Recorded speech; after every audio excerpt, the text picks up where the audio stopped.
राम के नाम पे वोट न मांगिए कि ना एक वोट राम को और एक वोट काम को। भाई रामचंद्र जी अब इतने कमजोर नहीं हो गए हैं कि वो एमएलए और एमपी का चुनाव और मेयर का चुनाव लड़ेंगे। 70 साल कांग्रेस ने जो काम किया 7 साल में इन्होंने खत्म कर दिया। ठीक है, इनसे हिसाब 7 साल का मांगो कि आप 7 साल में आपने क्या किया है। हिंदू राष्ट्र बनाने की बात क्यों करेंगे? इस देश की कौमी एकता में जिन्होंने आज़ादी की लड़ाई में भाग लिया है उन सबका हिंदुस्तान है, चाहे हिंदू रह रहा है, चाहे मुसलमान रह रहा है, चाहे सिख रह रहा है। हिंदू पुलिस कस्टडी में कैसे इनकाउंटर हुआ इसका जवाब उन्हें देना पड़ेगा। ये गलत है। कानून को अपने हाथ में मुख्यमंत्री जी को भी लेने का अधिकार नहीं है। पाकिस्तान और हिंदुस्तान का बंटवारा हुआ, जिन मुसलमानों ने भी हिंदुस्तान चुना है उनका हिंदुस्तान है। भाजपा इस तरीके से फिरका वाराना जहनियत फैला के आम लोगों को तंगी और उसमें भय में ना डाले, क्योंकि जातिवाद से धर्मवाद से देश नहीं चल सकता है। तो ये चीज़ें ख़त्म करनी पड़ेंगी और विकास के मुद्दे पे हमें आना पड़ेगा। और सारे मेयरों में सबसे अच्छी जो मेयर इस समय लड़ रही है और जिसने सेवा किया है, घर से निकल के उसने कोरोना पीरियड में बहुत लोगों की मदद की, ऐसा हमने अखबारों में पढ़ा। आज धज्जियां उड़ रही है संविधान की। अगर संविधान नहीं बचेगा तो देश नहीं बचेगा। पहले तो ये मुद्दा है कि हिंदुस्तान में कौमी एकता, एकजहती, एकता और सभी लोगों में समानता, ये सब चीज़ें सभी लोग बेखौफ होकर जी सकें, इसका वातावरण बनना चाहिए। दूसरी बात है कि आज धज्जियां उड़ रही है संविधान की। अगर संविधान नहीं बचेगा तो देश नहीं बचेगा। मुझे लगता है कि भाजपा को जो पूरी तरीके से सत्ता दिया गया तो बड़ी उम्मीदें थी और उम्मीद इस बात की थी कि वो चौतरफा विकास करेंगे और भाईचारे को महफूज रखेंगे और वो एकता और अखंडता को, जो संविधान के हमारा मूल मंत्र है, समानता है, सबको साथ लेके चलना है, सभी जातियों का सम्मान करना चाहिए, सभी धर्मों का सम्मान करना चाहिए। लेकिन वो 7 साल से हमको दिखा नहीं। अब प्रश्न ये है कि ये बारी आई है इस समय वर्तमान में कि भारतीय जनता पार्टी के एब्सोल्यूट मेजॉरिटी होने के बाद वो जनता को, जो जनता के विकास के कार्य हैं, उस ओर पूरा ध्यान उन्होंने नहीं दिया। अब जनता को चाहिए कि जब तक विपक्ष मजबूत नहीं होगा, हम लोगों ने अब ये तय कर लिया है कि विपक्ष को मजबूत करेंगे तभी वो सारे लोगों की बात पूछ के और एक बराबरी हो पाएगी। तो आज मुख्यमंत्री भाजपा का है तो हम सब लोग, मैं जनता से भी अपील करती हूँ, एक बुद्धिजीवी हूँ, समझदार हूँ, पढ़ी लिखी हूँ, तो मैं चाहती हूँ कि जनता भी इस पर अमल करे और मेयर अपना विपक्ष का बना दे। और सारे मेयरों में सबसे अच्छी जो मेयर इस समय लड़ रही है और जिसने सेवा किया है, घर से निकल के उसने कोरोना पीरियड में बहुत लोगों की मदद की, ऐसा हमने अखबारों में पढ़ा है। और एक ऑक्सीजन का उस समय इतनी कमी थी, इस समय मियाँ बीबी दोनों ने मिलके काम किया। तीसरी बात है, सभी के हमने वो पढ़े हैं कि वो क्या करेंगे मेयर बन के, लेकिन कांग्रेस की मेयर जो लड़ रही है संगीता जायसवाल, उनका मैंने पर्चा पढ़ा है। तो उन्होंने जो आजकल लोग गृह कर दे के पर पीड़ित हैं, उन्होंने गृह कर माफ़ करने का, जल कर माफ़ करने का, सड़कें अच्छी देने के लिए, पेयजल शुद्ध देने के लिए जो उन्होंने मुद्दे उठाए हैं, दिल को छू लेने वाले मुद्दे हैं। इसलिए पढ़ी लिखी महिलाएं अच्छी हैं। अन्य प्रत्याशियों से मुझे लगता है कि सबसे काबिल वही होगी। और विपक्ष की कांग्रेस पार्टी की चूकी हैं तो अगर नेशनल पार्टी को ही चुनना चाहिए। जाति के उस पर आज ये क्षेत्रीय पार्टियों ने जो यहाँ पे वातावरण बनाया है, उससे जनता का विकास नहीं हो सकता है, क्योंकि जातिवाद से धर्मवाद से देश नहीं चल सकता है। तो ये चीज़ें ख़त्म करनी पड़ेंगी और विकास के मुद्दे पे हमें आना पड़ेगा। तो नेशनल पार्टी को ही चुनना जनता को चाहिए। और मैं जनता से एक आम आदमी के नागरिक होने के नाते अपील करूँगी कि वो केवल नेशनल पार्टी को चुने। राहुल गांधी, मुझे अच्छा लगा कि कम से कम डट के मुकाबला उसने इनसे किया। बिल्कुल।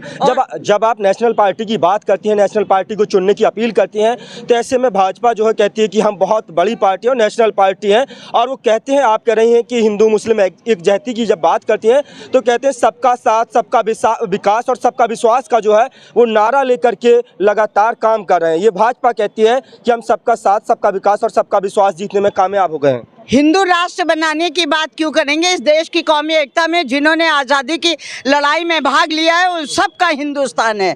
चाहे हिंदू रह रहा है, चाहे मुसलमान रह रहा है, चाहे सिख रह रहा है, हिंदुस्तान को आज़ाद कराने की। और हिंदुस्तान में जब पाकिस्तान और हिंदुस्तान का बंटवारा हुआ, जिन मुसलमानों ने भी हिंदुस्तान चुना है उनका हिंदुस्तान है।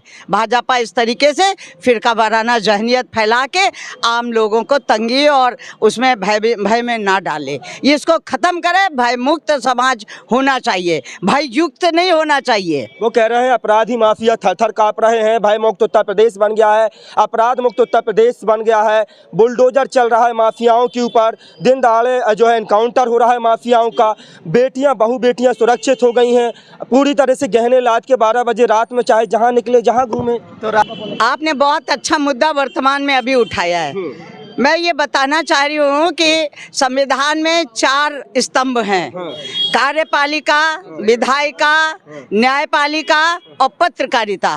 तो अगर जो अभी आपने बताया कि अपराधी को मार दिया, इनकाउंटर कर दिया, तो यदि उसे तो 10 साल की सजा हो गई, वो सजा याफ्ता मुलजिम था और पुलिस की कस्टडी में था, तो फिर आपको कौन सा अधिकार है कि आप उसका इनकाउंटर पुलिस में करिए? पुलिस कस्टडी में कैसे इनकाउंटर हुआ इसका जवाब उन्हें देना पड़ेगा। ये गलत है। कानून को अपने हाथ में मुख्यमंत्री जी को भी लेने का अधिकार नहीं है। ये है सवाल ये उठता है कि लंबे समय से उत्तर प्रदेश में कांग्रेस की जो हालत है वो बेहद नाजुक है। लगभग 30-32 साल से कांग्रेस के लिए उत्तर प्रदेश में ज़मीन जो है वो बंजर हो गई है, सूखी पड़ी है। ऐसे में भारतीय जनता पार्टी जहां लगातार उनका कमल जो है लहला रहा है, 2014 के बाद लगातार वो चुनाव जीतते आ रहे हैं, छोटे से लेकर के बड़ा चुनाव भाजपा का कमल उसमें खिला है। अब ऐसे में कांग्रेस की बंजर ज़मीन के लिए कमल से कैसे जो है मुकाबला करेंगे आप? हमने खाद इतनी डाल दी है और बीज बो दिए हैं, 24 में आपको पता चल जाएगा कि बंजर जमीन ने फसल कितनी उपजा दी है। और जो लोग भय का वातावरण बना के, जो लोग अफवाहों का बाजार गर्म करके देश को चलाना चाहते हैं, ये अमन, चैन, खुशहाली और तरक्की के रास्ते पे चलेगा। और उसके लिए मैं समझती हूँ कि कांग्रेस पार्टी को चुनना बेहद ज़रूरी है। राहुल जी आवाम के लिए संघर्ष कर रहे हैं। वो कह रहे हैं 70 साल कांग्रेस ने देश पर शासन किया है, कांग्रेस को जो है बेच दिया है, कांग्रेस ने जो है विकास नहीं किया है। 70 साल अगर जो है बहुत पीछे देश चला गया है। कांग्रेस ना होती, अगर भाजपा 70 सालों से होती तो देश जो है अब मजबूत हाथों में आए। जब से भाजपा आई है, इससे पहले कांग्रेस ने काम वाम कहाँ किया है? अच्छा सुनो, 70 साल कांग्रेस ने जो काम किया 7 साल में इन्होंने खत्म कर दिया। ठीक है, इनसे हिसाब 7 साल का मांगो कि आप 7 साल में आपने क्या किया है। 70 साल का तो विकास दिख रहा है। ये 70 साल में विपक्ष में थे तब नहीं बोल पाए। उस विकास में खूब पैसा लेके जहां भाजपा की सरकारें थी विकास करवा रहे थे और तब नहीं बोल पाते। आज 70 साल का हिसाब ले रहे हैं। ये इन अक्षम हैं राजपाट करने में और ये चाहते हैं कि गांधी परिवार का इतिहास इनका बन जाए। तो इनका इतिहास बनाने के लिए इनको बड़ी लाइन खींचना पड़ेगा। ये इनकाउंटर करा के और मकान ढहा के ये करा के ये कुछ नहीं होगा। जनता अवेयर हो रही है, जागरूक हो रही है, इसका जवाब दे रहे हैं। भाजपा कह रही है कांग्रेस मुक्त भारत जब तक नहीं कर देते हैं तब तक वो चैन से नहीं बैठने वाले हैं। अब जो है वो कांग्रेस मुक्त भारत करके ही जो है दम लेंगे। इंदिरा जी के समय 77 में भी कहा था जब पैदल किया था, और उसके बाद इंदिरा जी ह्यूज मेजॉरिटी से आई थी और ये आरएसएस और भाजपा वाले लोग अपना हाफ पैंट कुएं में डाल के भाग गए थे। ठीक है, तब दबे कुचले रह रहे थे। इस समय जनता ने गलती की है। जनता को चाहिए कि प्रजातंत्र में मजबूत विपक्ष दे और मजबूत विपक्ष दे ताकि उसके मसाइल को बराबर बोला जा सके। आज राहुल गांधी का इन्होंने घर खाली करा दिया, आप बताओ, 5 बार का संसद है, इतनी ईर्ष्या की पराकाष्ठा है। तो राहुल गांधी के लिए पूरे देश ने कह दिया कि राहुल गांधी के लिए मेरा घर राहुल गांधी अरे का। अपमान करते हैं, पिछड़ों का अपमान करते हैं। वहाँ जा करके जो है वो बोल दिए कि सारे मोदी चोर होते हैं, मोदी जी पिछड़े हैं। वो कहते हैं भाषणों में कहते हैं कि मैं पिछड़ा हूँ, पिछड़ी जाति से आता हूँ। बताइए, सारे पिछड़ों का अपमान कर दिया राहुल जी ने। ये माननीय प्रधानमंत्री जी का स्टंट है कि सारे पिछड़ों का अपमान कर दिया। इसी 70 सालों में कांग्रेस ने सबका सम्मान किया है। दूसरी बात, आपने ये कहा विदेश में जाके ये बोलते हैं कि उन्होंने बोला, वो विदेश में जाके ये ठीक से पढ़े और ये वही चीज़ दिखाते हैं जिसमें इनकी बात बननी होती है। पूरा स्क्रिप्ट दिखावें तो लोगों को पता चल जाए। हम लोग पढ़े लिखे लोग हैं, हम सब पढ़ते भी हैं, देखते भी हैं। उन्होंने ये बोला था, क्या मोदी नाम के लोग सब यही गड़बड़ करते हैं? 3-4 मोदियों का उन्होंने नाम बताया, नीरव मोदी है ना, और ये बिहार वाला मोदी। तो इनके घपले जब निकले, उसने घपले का उजागर किया। तो उसने एक कहावत में कहा, क्या मोदी कम्युनिटी के लोग यही कर रहे हैं? तो उसने प्रधानमंत्री जी का नाम नहीं लिया। प्रधानमंत्री जी चूंकि भ्रष्टाचार में के उसमें अगर रोक नहीं कर रहे हैं, राहुल जी क्या बात उठा रहे हैं कि नीरव मोदी ये इतना पैसा लेके गया है, अब ये कहाँ गया है? माल्या इतना पैसा लेके गया, 20 करोड़ रुपए कहाँ गया, ये बताओ। तो अब प्रधानमंत्री का सत्ता पक्ष में होने के नाते उनका कर्तव्य है कि राहुल गांधी विपक्ष में है तो उसका जवाब दें। जवाब न दे के राहुल गांधी को ईडी में फंसा दो, ये कभी उसका घर खाली करा दो, कभी उसे जेल भिजवा दो। जेल कौन भिजवा रहा है? जो अमित शाह जी को जब था उनका वकील था, उसके बाद जज बन गया। उसने जज ने कह दिया तुम्हें सजा दे दी। अरे ऐसा नहीं होता प्रजातंत्र में। आप सजा कुछ नहीं, जनता सड़कों पे आ जाएगी इन चीज़ों में। और गृह युद्ध और बाह्य युद्ध की स्थिति पैदा नहीं करो, हमारा अनुरोध यही है। बिल्कुल मैम, अब सवाल आता है लखनऊ पर। नगर निकाय का जो चुनाव होता है वो लोकल मुद्दों का चुनाव होता है। सड़क, बिजली, पानी, मकान टैक्स का चुनाव होता है, पार्किंग का चुनाव होता है और साफ़ सफाई का चुनाव होता है। लेकिन ऐसे में लगातार भाजपा जो है, चाहे राम मंदिर की बात हो, आर्टिकल 370 की बात हो, या फिर जो है और तमाम जो नेशनल मुद्दे हैं उनको लेकर के कैंपेनिंग कर रही है। योगी मोदी के फेस पर चुनाव लड़ा जा रहा है, इसको कैसे देखते हैं? देखिए, मंदिर का मुद्दा हिंदू धर्म की आस्था है और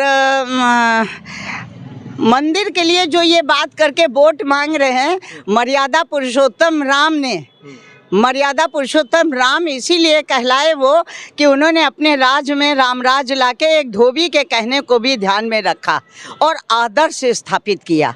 तो मैं भाजपा से यही अनुरोध करूंगी कि आप राम राज्य का आदर्श स्थापित करिए। राम के नाम पे वोट न मांगिए कि ना एक वोट राम को और एक वोट काम को।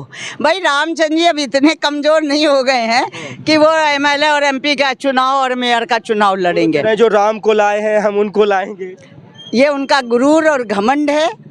धर्म जो है, धर्म वो है आस्था के लिए, शक्ति के लिए, भक्ति के लिए और मुक्ति के लिए। ये राजनीति के लिए नहीं है। धर्म राजनीति में आदर्शवान बने रहें और जो एक आपको कहा गया कि आप इंसानियत का तकाजा रखिए, उसके लिए धर्म का इस्तेमाल होना चाहिए।